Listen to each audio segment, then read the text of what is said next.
आप सभी का स्वागत है रियाज सर क्लास में। आज हम देखने वाले हैं शैक्षणिक सत्र 2020-21 माह नवंबर। असाइनमेंट तीसरा है, कक्षा 10वीं, विषय गणित। पहला प्रश्न देखते हैं। रमेश ने एक बैंक में 200 रुपये प्रति माह की दर से 5 वर्ष के लिए आवर्ती जमा खाता खोला। यदि ब्याज की दर 6% वार्षिक हो तो 5 वर्ष बाद उसे कितनी धनराशि प्राप्त होगी। तो हल करेंगे। दिया है रमेश ने एक बैंक में आवर्ती जमा खाता खोला, ठीक है, और 200 रुपये प्रति माह क्या करता है, वो जमा करता है। तो मूलधन P बराबर 200 रुपये प्रति माह। समय कितने वर्षों के लिए, 5 वर्षों के लिए। तो यहाँ लिखेंगे समय T बराबर 5 वर्ष, ठीक है। तो ऐसे करते आपका प्रति माह जमा करेगा तो इस तरह 5 वर्षों में महीनों की संख्या अर्थात मासिक किस्तों की संख्या। तो मासिक किस्तों की संख्या बराबर आपका 5 का 5 को हम लिख सकते हैं 5 गुणित 1, क्योंकि 5 में 1 का गुणा करने पर आपका जो संख्या है 5 नहीं बदलेगा, ठीक है। 5 एकम 5 ही रहेगा। वर्ष का वर्ष 5 का 5, 1 वर्ष बराबर हमको मासिक देखना है, ठीक है, महीने में। तो 1 वर्ष बराबर कितने महीने, 12 महीने। तो इस तरह आपका यहाँ 12 गुणित 5 हो जाएगा, तो 12 पंचे 60। इस तरह मासिक किस्तों की संख्या अर्थात रमेश जो है आपका कुल कितने बार आपका मासिक किस्त में पैसा जमा करेगा, 60 बार। दर दिया गया है आपका 6%। ज्ञात करना है 5 वर्ष बाद मिलने वाली धन राशि। तो ये जो आवर्ती जमा खाता है उसमें आपका जमा धन राशि पर मिलने वाला आपका कुल ब्याज का सूत्र है P मतलब मासिक जमा धन, ठीक है, गुणा दर, R मतलब दर, बटे 100 का 100 गुणित 1/12 कोष्टक बंद। फिर N क्या है आपका, मासिक किस्तों की संख्या, फिर कोष्टक में मासिक किस्तों की संख्या धन 1 पूरे बटे कितना 2। चलिए अब हम मान रखते जाएंगे। P मतलब क्या है, मासिक जमा धन। कितने रुपए जमा करता था आपका रमेश, 200 रुपए। गुणा का गुणा R कितना प्रतिशत सवाल में दिया गया है, 6%। तो R की जगह हम 6, 100 का 100 गुणित 1/12। अब यहाँ N मतलब आपके महीनों की संख्या, मासिक किस्तों की संख्या। कितने हैं मासिक किस्तों की संख्या, N का मान 60, तो हम यहाँ रख देंगे N की जगह हम कितना रखेंगे, 60। फिर N आया, फिर 60 रखेंगे, ठीक है, बटे 2 का 2।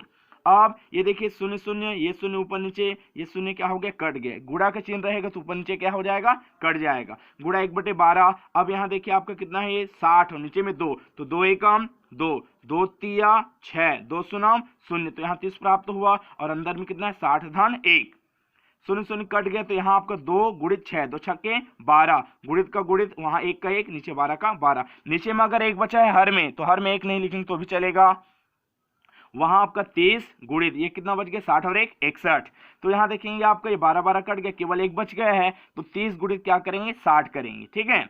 तो 30 गुणित 7 करेंगे 60, 30 गुणित कितना करेंगे, 61। तो 3 का गुणा करेंगे, शून्य बाद में लगाएंगे, ठीक है। 3 का गुणा करो, इकाई से 3 एकम 3 और 3 छक्के 18। फिर उस शून्य को हम क्या किए, लगा दिए, अर्थात 30 गुणित 61 करेंगे, आंसर कितना आएगा, 1830 रुपए। तो अब हम देखेंगे कि 5 वर्ष तक अगर जमा करता है रमेश तो कुल मिलाकर उसको कितना धनराशि प्राप्त होने वाला है। तो 5 वर्ष बाद रमेश को मिलने वाली धन राशि, तो मासिक जमा धन हर महीने कितने 100 रुपए जमा करता था, 200 रुपए, गुणा महीनों की संख्या, कितने माह तक जमा किया वो, 60 बार, ठीक है। धन का धन, कुल ब्याज कितना मिला, 1830। तो इस तरह आपका 200 गुणित 60 का गुणा करेंगे, ठीक है। तो ऐसे स्टेप में जो 0 0 इसको अभी भूल जाइए। यहाँ कितना है 6, वहां कितना है 2, 6 दूनी 12, उसके बाद कितने शून्य है, 1 2 और 3, तो 3 शून्य क्या कर देंगे, लगा देंगे। धन का धन 1830 का 1830। अब दोनों को हम क्या करेंगे, जोड़ेंगे।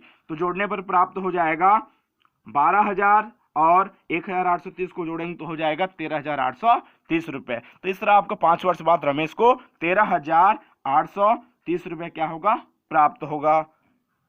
पद्मिनी ने आपका जिला सहकारी बैंक में आपका 100 रुपये प्रति माह का 10 वर्ष के लिए क्या किया, आवर्ती जमा खाता खोला। यदि इन्हें बैंक द्वारा आपका ब्याज की राशि 3025 रुपये प्रदान की जाती है तो ब्याज दर कितने प्रतिशत वार्षिक होगी। हल दिया है, पद्मिनी ने कहां पर, जिला सहकारी बैंक में क्या किया, आवर्ती जमा खाता खोला। तो दिया है पद्मिनी ने जिला सहकारी बैंक में आवर्ती जमा खाता खोला। अब मासिक जमा धन कितने 100 रुपए आपको जमा करते थे आपका प्रति माह, 100 रुपए। तो अब मासिक जमा धन P बराबर हो जाएगा 100 रुपए, ठीक है। कितने वर्षों तक, 10 वर्षों तक। तो समय बराबर कितना हो जाएगा, 10 वर्ष। मासिक किस्तों की संख्या, ठीक है, 100 रुपए महीना करके वो कुल कितने बार ठीक है, जमा करेगी वो, ठीक है। तो यहाँ 10 वर्ष दिया गया समय, तो 10 वर्ष को हम क्या लिख सकते हैं, 10 गुणित 1 वर्ष, 10 गुणित 1 लिख सकते हैं, ठीक है। फिर यहाँ 1 वर्ष को हम क्या लिखेंगे, 1 वर्ष बराबर महीने में देखना है ना, तो 1 वर्ष में कितने महीने होते हैं, 12 माह। तो इस तरह आपका 10 वर्ष में हो जाएगा 120 माह। तो इस तरह मासिक किस्तों की संख्या n बराबर कितना हो जाएगा, 120। सवाल में दिया गया बैंक द्वारा जो है पद्मिनी को 3025 रुपये क्या की जाती है, प्रदान की जाती है। ज्ञात करना है हमको वार्षिक ब्याज दर, कितने प्रतिशत ब्याज दर है, ठीक है। तो ब्याज दर हमको क्या करना है, ज्ञात करना है।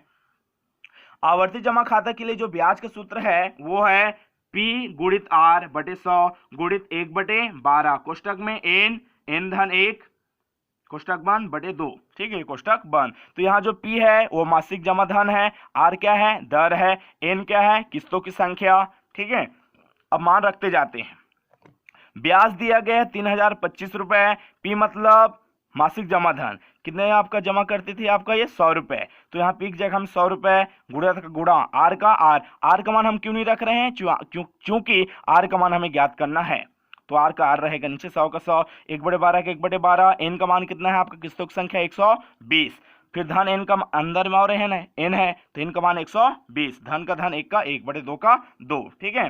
तो 3025 का 3025 बराबर 100 ऊपर में 100 नीचे में कट गया, क्योंकि यहाँ गुणा का चिन्ह था। अब यहाँ देखेंगे 12 एकम और 12 दाहम 120, 10 बार में क्या हो गया, कट गया। जो बचा उसको लिखिए आर गुणित 10, फिर कोष्टक में कितना है 120 धन 1, तो 120 और 1 को जोड़ेंगे कितना हो जाएगा 121 बटे का बटे 2 का 2, नीचे वाला 2 का 2, ठीक है।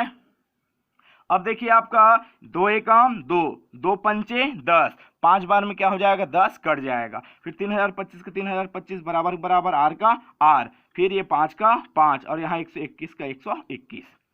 अब हमें आर का मान ज्ञात करना है, तो यहाँ 121 और 5 दोनों यहाँ गुणा हो रहा है, किसके साथ, आर के साथ, आर के साथ यहाँ गुणा हो रहा है और हमको आर का मान चाहिए। तो यहाँ जो गिनती दिया गया है वो गुणा हो रहा है, पक्षांतर करने पर क्या हो जाएगा, भाग हो जाएगा। तो इस तरह देखिए इसको हम कटाएंगे पहले किससे, 5 से, किससे कटाएंगे, 5 से। तो ऊपर में दिया गया हमको 3025, भाग करना है किससे, 5 से, 5 का पाड़ा पड़े 30 से ज्यादा ना हो, 5 छक्के 30, ये क्या हो गया, कट गया। अब क्या मिल गया, 2, ये क्या 2 को हम क्या करेंगे, उतारेंगे, 5 के पाड़े में 2 आता है नहीं, तो 5 शून्य 0, फिर उसके बाद इस 5 को क्या करेंगे, आपको बगल वाले को उतारेंगे। तो 5 का पाड़ा पड़ो 25 ज्यादा ना हो, 5 पंचे 25। तो इस तरह क्या हो जाएगा आपका 3025 को अगर 5 से भाग किया जाए तो कितना प्राप्त हुआ, 605। तो ऊपर वाले मिल गया 605, ठीक है, नीचे वाला 5 एकम 5 ऐसे, ठीक है। तो इस तरह ऊपर में मिल गया 605 और 121। फिर कटाएंगे इसको 11 से, तो 11 गुणा 11 करेंगे तो कितना आ जाएगा, 121, ठीक है। यहाँ से ऐसे भी बोल सकते हैं 11 एकम 11, ये 12 है ना, 11 एकम 11, 12 में 11 गया तो 1 बच गया, किसको दे दिए, तो ये भी बन गया 11, तो 11 एकम 11। तो इस तरह क्या हो जाएगा, 11 से कटाए तो यहाँ आपका कट गया 121 में, और वहाँ 5 बार में कटेगा, 11 पंचे 55, 5 बार में क्या हो जाएगा, ऊपर वाला भी कट जाएगा। तो इस तरह नीचे वाला एक आया तो इसको हम छोड़ सकते हैं हर वाले को। तो इस तरह हमको मिल गया 5, तो आर क्या है, दर है। तो इस तरह दर का मान कितना हो जाएगा, 5%, अतः ब्याज की दर कितना हो जाएगी, 5% वार्षिक होगी। तीसरा प्रश्न, श्याम ने 20,000 रुपए 2 वर्ष के लिए सावधि जमा खाता में क्या किया, जमा कराया। यदि ब्याज की दर 6% वार्षिक हो तथा ब्याज क्या हो, 6 माही संयोजित होता हो, तो नियत तिथि पर मिलने वाली धनराशि कितनी होगी। दिया है श्याम ने कौन सा खाता खोला, सावधि जमा खाता, कौन सा, सावधि जमा खाता खोला, ठीक है। और सावधि जमा खाते में क्या मिलता है, हमको सर्वाधिक ब्याज मिलता है, ठीक है। मूलधन दिया गया है कितना, 20,000 रुपए, इकट्ठा जमा किया, मूलधन कितना, 20,000 रुपए, समय दिया गया कितना, 2 वर्ष, ब्याज की दर दिया गया है 6%, ठीक है। और गणना कैसे करना है, 6 माही, तो यहाँ बगल में लिख दिया गया है, ठीक है। लिखना है सभी को, ब्याज गणना 6 माही संयोजित की जाती है। ज्ञात करना है 2 वर्ष पश्चात मिलने वाली धन राशि, ठीक है। और चूंकि यहाँ ब्याज की गणना क्या की जाती है, 6 माही की जाती है, और हम जानते हैं कि ऐसी स्थिति में जब ब्याज की गणना 6 माही की जाती है ना, 6 माही, तो ऐसे में समय का 2 गुना हो जाता है और ब्याज दर का आधा, ऐसा हमको लिया जाता है, ठीक है।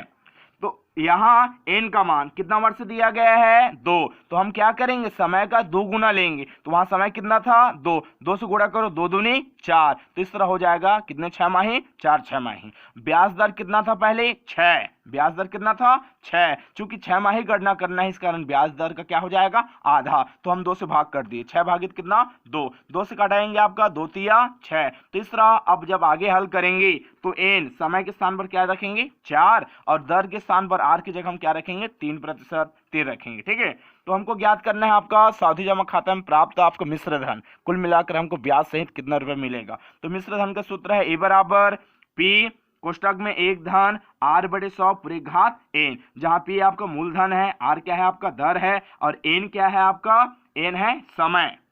ठीक है, p का मान आपका 20,000 रुपए, एक का एक धन का धन, r का मान कितना मिला है हमें 3, तो यहाँ 3 रखा है बटे 100 का 100 पूरे घात कितना 4, यहाँ एक के नीचे में हम क्या लगा सकते हैं 1, धन का धन नीचे वाला वैसे, तो यहाँ हम करेंगे आपका क्रॉस, एक का गुणा 100 में गुणा। ठीक है, एक का गुणा किसमें 100 में, तो 100 एकम 100 धन का धन, फिर एक तिया 3 बटे नीचे गुणा नीचे 100 एकम 100 तिरछा गुणा किए। ठीक है, यहाँ तिरक गुणा घात 4 का 4, अब यहाँ देखिए धन का चिन्ह है तो 100 और 3 जोड़ेंगे कितना हो जाएगा 103 और नीचे 100 का 100 घात 4 का 4। तीसरा देखिए आपका 20,000 पहले से था चिपका हुआ, मतलब किसका चिन्ह है गुणा का चिन्ह, और यहाँ 103 बटे 100 पूरे घात कितना मिल गया 4।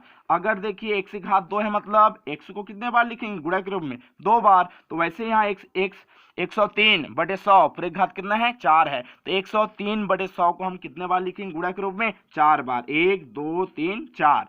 चूंकि गुणा का चिन्ह है तो शून्य शून्य यदि कट रहे कटाइए, तो यहाँ का शून्य 1 कट गया, बगल वाला भी शून्य कट गया, इधर वाला भी शून्य कट गया, उधर का भी शून्य कट गया। अब जो बच गया उसको हम क्या करेंगे लिख देंगे, तो 2 बचा है गुणित 103 गुणित 103 गुणित 103 गुणित 103, और नीचे में बच गया ये 100 तो कट गया, केवल क्या मिल गया है यहाँ 100 फिर गुणित और ये 100, तो यहाँ 100 गुणित 100 क्या हो गया बच गया है।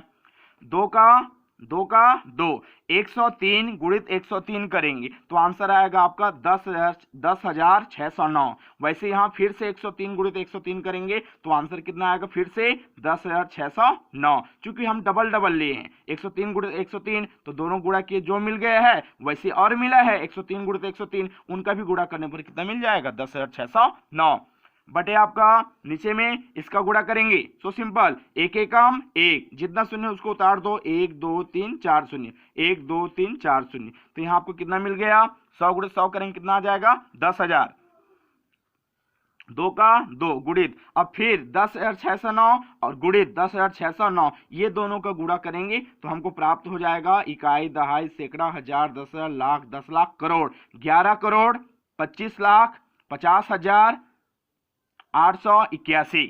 ठीक है, गुणित सामने में कितना है 2, तो इन दोनों का फिर से गुणा करना पड़ेगा, तो इन दोनों गुणा कर दिए यहाँ इतना प्राप्त हो गया। ठीक है, कितना इकाई दहाई सैकड़ा हजार 10,000 लाख 10 लाख करोड़ 22 करोड़ 51 लाख 1,000 कितना हजार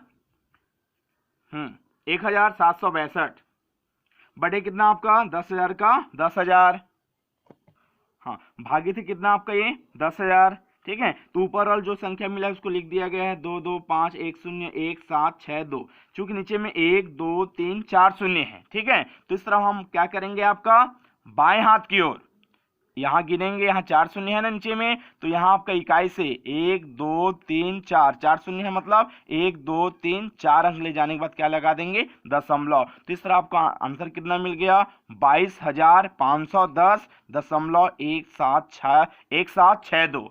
तो इस तरह आपका हम लिख सकते हैं इसको केवल 22,510.17 रुपए। अतः श्याम को 2 वर्ष पश्चात 22,510.17 रुपए क्या होगा आपका प्राप्त होगी। चौथा प्रश्न, सिद्ध कीजिए कि साइन थीटा बटे एक धन कॉस थीटा धन एक धन कॉस थीटा बटे साइन थीटा बराबर 2 कॉसेक थीटा। तो इसको हम आपको सिद्ध करेंगे तो एक साइड ले लेते हैं लेफ्ट हैंड साइड बराबर के इस पार वाला, अर्थात बायां पक्ष, लेफ्ट हैंड साइड बराबर साइन थीटा बटे एक धन कॉस थीटा धन एक धन कॉस थीटा बटे साइन थीटा। बीच में यहाँ धन का चिन्ह है और नीचे में देखिए इसके नीचे में एक धन कॉस थीटा है और उसके नीचे क्या है, साइन थीटा है। तो क्या नीचे वाला हर बराबर है? नहीं, ये नीचे वाला हर बराबर नहीं है। ठीक है, इस कारण क्या करेंगे, तिरछा गुणा, साइन थीटा गुणा होगा साइन थीटा में। तो अगर एक जैसे हो और गुणा करे, जैसे 2 गुणा 2 2 का वर्ग, x गुणा x x का वर्ग, वैसे यहाँ साइन थीटा गुणा साइन थीटा करेंगे तो हो जाएगा साइन का वर्ग थीटा, ये ऐसा। फिर धन का धन, वैसे ही एक धन कॉस थीटा गुणा किसमें करेंगे, उस ऊपर में, तो एक धन कॉस थीटा गुणा एक धन कॉस थीटा में करेंगे, क्या हो जाएगा, एक धन कॉस थीटा पूरे का वर्ग। ये भी तो सेम है ना एक जैसा, जो इस कारण क्या हो जाएगा, यहाँ वर्ग हो जाएगा। ठीक है, वर्ग हो गया। नीचे का गुणा नीचे में, एक धन कॉस थीटा कोष्ठक बंद, इसका गुणा करेंगे तो साइन थीटा, नीचे गुणा नीचे में। ठीक है, अब चलिए साइन कॉस थीटा का साइन का वर्ग थीटा, यहां लगेगा सरसमी का। ठीक है, इसको ए मान लेंगे, ए बी सी डी वाला ए, इसको बी, तो ए धन बी पूरे का वर्ग।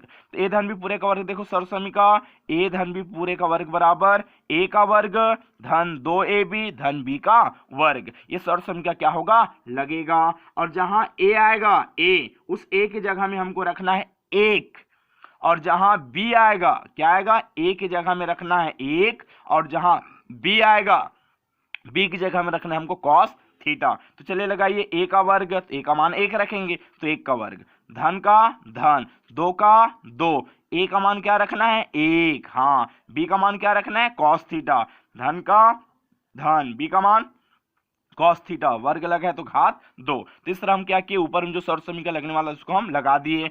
इसके बाद देखिए आपका आगे साइन कॉस थीटा का साइन का वर्ग थीटा। अगर यहाँ ऋण का चिन्ह होता तब अंदर चिन्ह क्या होता, बदलता, केवल धन ऋण चिन्ह बस बदलता, लेकिन यहाँ धनात्मक चिन्ह होने के कारण कोष्ठक के अंदर चिन्ह नहीं बदलेंगे। तो 1 का वर्ग 1, 2 गुणित 1 2 एकम 2, कॉस थीटा का cos theta, cos cut theta का कॉस का वर्ग थीटा।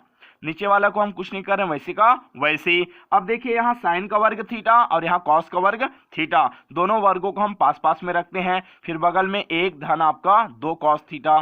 ठीक है, नीचे वाले कुछ हल नहीं कर रहे, नीचे वाला वैसे उतर रहे हैं। फिर सरसमी का देखिए यहाँ साइन का वर्ग थीटा धन कॉस का वर्ग थीटा, तो ये साइन का वर्ग थीटा धन कॉस का वर्ग थीटा का जो मान है ना वो 1 होता है। ठीक है, तो इसके जगह में हम क्या रख देंगे 1, तो 1 हो जाएगा। धन का धन, यहाँ 1 का 1, फिर बगल में 2 कॉस थीटा बटे नीचे वाला वैसे का वैसे। अब जोड़िए, 1 और 1 को जोड़ेंगे कितना हो जाएगा, 1 और 1 2, फिर बगल में 2 कॉस थीटा, नीचे वाला जो दिया गया उसको वैसे का वैसे। अब देखिए यहाँ 2 यहाँ 2, तो इसमें हम क्या कर सकते हैं, धन के इस पार भी 2 धन के उस पार भी 2, 2 निकाल सकते हैं हम उभय निष्ठ। तो यहाँ 2 निकल गए, 2 पहाड़ा कितने बार पढ़ोगे, 2 आएगा, 2 का पहाड़ा कितने बार पढ़ोगे, 2 आएगा, एक बार, 2 एकम 2, तो इसमें 2 निकल गया तो 1 बच गया, धन का धन 2 निकल गया तो वहां कॉस थीटा का कॉस थीटा, नीचे वाला जो बचा तो उसको वैसे का वैसे। दोनों के बीच में कुछ नहीं किसका चिन्ह, गुणा, यहाँ पर भी कुछ नहीं किसका चिन्ह, गुणा। तो यहाँ एक धन कॉस थीटा नीचे वाला और ऊपर वाला क्या हो गया, कट गया, तो क्या मिल गया 2 का 2। और यहाँ जैसे कुछ नहीं तो कितने बार में काटोगे, एक एक बार में, तो वहां कुछ नहीं तो 1 और नीचे में साइन थीटा, तो 1 बटे क्या हो जाएगा साइन थीटा, 2 का 2, चूंकि 1 बटे साइन थीटा का मान होता है कॉसेक थीटा, तो इस कारण 1 बटे साइन थीटा की जगह हम क्या लिख देंगे कॉसेक थीटा। तो 2 का 2 कॉसेक थीटा का कॉसेक थीटा। और देखिए क्या यही वाला लाना था हमको 2 कॉसेक थीटा, हाँ, राइट हैंड साइड में हमको 2 कॉसेक थीटा ही लाना था। तो इस तरह आपका राइट हैंड साइड में 2 कॉसेक थीटा लाना था, तो लेफ्ट हैंड साइड और राइट हैंड साइड क्या हो गया, बराबर हो गया। इति सिद्धम। प्रश्न देखते हैं इसका, समीकरण हल कीजिए। कॉस थीटा बटे 1 ऋण साइन थीटा धन कॉस थीटा बटे 1 धन साइन थीटा बराबर 4। याद रखिए समीकरण हल करना है, सिद्ध नहीं करना है। ठीक है, तो समीकरण हल करना है मतलब दोनों पक्षों को एक साथ लेकर के ही हल करेंगे। और जो अज्ञात है, इसमें अज्ञात कौन सा है, जिसका मान नहीं जानते, ये 4 है, तो 4 आपकी गिनती है। ठीक है, एक गिनती है, तो इन सभी को मान ज्ञात करते हैं, मतलब जानते हैं। ठीक है, लेकिन यहाँ जो थीटा है कोण है, इस कोण का मान हमें पता नहीं है, तो समीकरण हल करना मतलब यहाँ जो अज्ञात राशि है थीटा उसका मान ज्ञात करना। तो चलिए हम ले लेते हैं, दोनों पक्षों को एक साथ लेकर हल करेंगे। तो जो सवाल दिया गया उसको हम क्या किए, उतार दिए। बीच में धन का चिन्ह है, हर में कितना है, ऊपर वाला अंश नीचे वाला हर, हर में है 1 ऋण साइन थीटा और वहां नीचे में क्या है 1 धन साइन थीटा। दोनों एक एक आया है, हाँ, साइन थीटा आया है, हाँ, दोनों तरफ तो वैसे वैसे आया है, लेकिन बीच में यहाँ धन है, यहाँ क्या है ऋण है। इस तरह हर बराबर नहीं है, हर बराबर नहीं है तो हम क्या करेंगे, तिरछा गुणा, कॉस थीटा का गुणा होगा 1 धन साइन थीटा में, धन का धन, फिर वैसे ही इस नीचे वाला 1 ऋण साइन थीटा गुणा किसमें होगा, कॉस थीटा में होगा। फिर ऐसे तिरछा गुणा करने के बाद नीचे का गुणा नीचे में, तो नीचे में क्या है, एक ऋण साइन थीटा और क्या है, एक धन साइन थीटा, उस पर 4 का 4। ठीक है, अब देखिए जैसे ही नीचे का गुणा नीचे में किए ऐसे लिखा गया पास में, तो यहाँ एक साइन थीटा एक जैसा है, तो एक को मान लिया गया है ए और साइन थीटा को मान लिया गया बी, तो हो जाएगा ए ऋण बी और ए धन बी। तो ये सर्वसमी का हो जाएगा ए ऋण बी कोष्टक बंद ए धन बी बराबर होता है ए का वर्ग ऋण बी का वर्ग। तो हम आपका यहाँ जो ए मतलब जो पहला वाला है सूत्र के अनुसार हम इसमें वर्ग लगा देंगे। ए का मान कितना है, शुरू वाला 1, तो 1 का वर्ग। बी जस्ट बगल वाला कौन सा है, साइन थीटा, तो उसका भी वर्ग, साइन का वर्ग थीटा।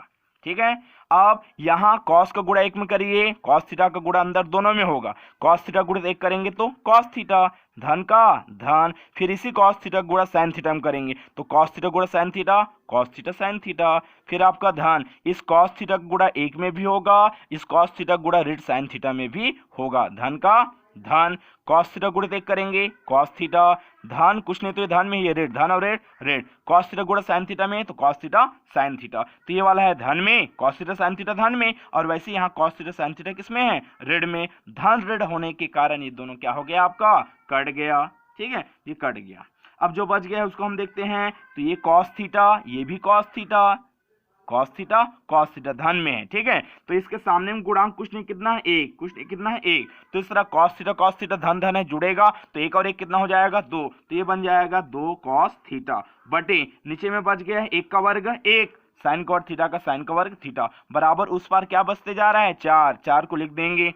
ठीक है, अब देखिए यहाँ साइन का वर्ग थीटा आया है। ठीक है, और सर्वसमी का होता है कि साइन का वर्ग थीटा धन कॉस का वर्ग थीटा, अगर दोनों वर्ग हो और बीच में धन का चिन्ह हो, साइन कॉट थीटा और कॉस कॉट थीटा हो, तो इसका मान कितना होता है 1। और अभी जो आया है उसमें देखिए नीचे में 1 के साथ क्या हो रहा है, साइन वाला घट रहा है, तो यहाँ जो साइन कॉट थीटा अभी धन में है उसको हम क्या करेंगे 1 के साथ घटा देंगे, पक्षांतर कर देंगे, तो इस तरह क्या हो जाएगा 1 ऋण साइन का वर्ग थीटा बराबर, इसकी जगह में हम क्या लिख सकते हैं कॉस का वर्ग थीटा, तो ऊपर वाला वैसे का वैसे, नीचे एक जगह में क्या लिख सकते हैं कॉस का वर्ग थीटा, तो ये हो जाएगा कॉस का वर्ग थीटा बराबर 4 का 4, तो 2 कॉस थीटा का 2 कॉस थीटा, चूंकि वर्ग है, अगर 5 का वर्ग लिखा है मतलब क्या, हम 5 को क्या लिख सकते हैं 5 गुणित 5 लिख सकते हैं, वर्ग है इस कारण, तो वैसे यहाँ कॉस का वर्ग थीटा अर्थात कॉस थीटा गुणित कॉस थीटा बराबर 4 का 4। ठीक है, तो यहाँ क्या हो गया, ये कट गया, ऊपर वाला 2 का 2, नीचे वाला कॉस थीटा का कॉस थीटा बराबर उस तरफ 4 का 4, नीचे में कुछ नहीं तो 1, यहाँ किसका चिन्ह है, बराबर का चिन्ह है, तो यहाँ करेंगे हम वज्र गुणन। ठीक है, 2 का गुणा क्या करेंगे तिरछा 2 1 में, तो 2 एकम 2 बराबर, फिर कॉस थीटा गुणा किसमें 4 में, कॉस थीटा गुणा 4 करो तो हो जाएगा 4 कॉस थीटा, फिर 4 कॉस थीटा को इस पार 2 को उस पार, पूरा अल्दी बल्दी कर दिए, पूरा उठा पटक। ठीक है, पूरा सबको, कोई चेंज नहीं हुआ। ठीक है, अब हम कॉस थीटा का मान ज्ञात करेंगे, 4 का यहाँ गुणा हो रहा है तो यहाँ इस 2 के नीचे भाग हो जाएगा, फिर काटेंगे 2 एकम 2 2 दूनी 4, तो कितना मिल गया, ऊपर में 1 नीचे में 2, तो यहाँ कॉस थीटा बराबर कितना मिल गया, कॉस थीटा बराबर 1/2, कॉस थीटा बराबर 1/2। अब कॉस में ही ढूंढना है कि कॉस में कितने अंश का मान 1/2 होता है। ठीक है, तो त्रिकोणमिति सारणी आपका हम देखेंगे तो हमें पता चलता है कि कॉस वाला में ही हमें कॉस 1/2 कितने अंश का मान मिलता है, 1/2 जो है ना कॉस में 60 अंश के बराबर होता है, तो हो जाएगा आपका 1/2 कॉस 60 अंश के बराबर होगा। 1/2 की जगह हम कॉस 60 अंश क्यों लिया गया है, क्योंकि ये कॉस थीटा वाला है, तो इसी कॉस थीटा के बराबर यहाँ हम देखेंगे 1/2 जो है वो कॉस थीटा वाले में कितने अंश के बराबर होता है, तो वो होता है कॉस 60 अंश, तो इधर कॉस उधर कॉस कैंसिल हो गया, तो थीटा का मान क्या मिल गया आपका 60 अंश, थीटा का मान कितना मिल गया 60 अंश। अतः दिए गए समीकरण को हल करने पर हमको थीटा का मान क्या प्राप्त हो गया 60 अंश। अब प्रश्न क्रमांक 6, मान ज्ञात कीजिए, 2 कॉस 67 अंश बटे साइन 23 अंश धन टेन 40 अंश बटे कॉट 50 अंश धन कॉस 0 अंश। ठीक है, तो 2 का 2 कॉस कितना दिया गया है 67 अंश, तो कॉस का कॉस, इस 67 को हमको 90 ऋण, ठीक है 90 ऋण थीटा के रूप में क्या करना है, हमको तोड़ना है, तो कॉस मतलब यहाँ 67, तो यहाँ इसको हम तोड़ेंगे तो 90 ऋण, तो 67 लाना है, तो यहाँ जो नीचे वाला जो दिया गया है कितना 23, उसी को हम क्या करेंगे 90 से घटा देंगे, तो 90 में कितना घटाएंगे आपका 23, तो 90 में 23 घटा कर देखिए कितना प्राप्त होता है हमको 67। ठीक है, तो इस तरह 67 की जगह में हम क्या लिख दिए 90 ऋण 23 अंश और बटे नीचे वाला साइन 23 का साइन 23, धन का धन। वैसे ही आपका यहाँ जो 10 दिया गया है उसको हम बदलेंगे 90 ऋण थीटा में, तो 10 का 10, 90 ऋण हमको लाना कितना है 40, तो 90 में क्या घटाएं, घटाने पर वो 40 बन जाए, तो ये जो नीचे दिया है देखिए कितना 50, तो 90 में हम 50 कम कर देंगे कितना आ जाएगा 40। ठीक है, और नीचे वाला कॉट 50 का 50 अंश